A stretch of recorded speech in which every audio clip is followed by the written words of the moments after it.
मगधी वेला के दर्शक सबके हम अतुल आदित्य नमस्कार और प्रणाम करेले और आशा करेले कि अपने सब स्वस्थ और सुरक्षित होते। बिहार में रोज कोई ना कोई घटना हो रहे है। बिहार में चारों तरफ लगातार जो है गुंडा राज हावी होते जा रहे हैं और सरकार के कोई फर्क न पड़ रहे है।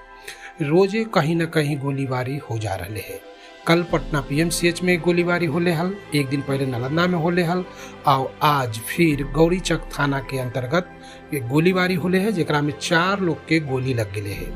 चारों जो है एक ही परिवार के सदस्य है और चारों के जो है पाइप चोरी के इल्जाम में बगल के गांव वाला जो है घर में घुस के गोली मार दिल। चारों के स्थिति गंभीर है। चारों के पटना पीएमसीएच में भर्ती कल गए है और लॉकडाउन लगला के बाद तो लगा है कि और क्राइम में बढ़ गए है। जहाँ के लोग घर से न निकलना चाहिए वहाँ लोग जो है गोलीबारी में शामिल हो गए हैं।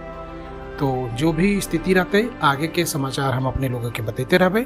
तब तक अपने लोग सुरक्षित रहथिन, स्वस्थ रहथिन और ये चैनल के सब्सक्राइब कर लेथिन ताकि इसी तरह के ताज़ा तरीन खबरें हम अपने सबके पहुँचाते रहिए। धन्यवाद।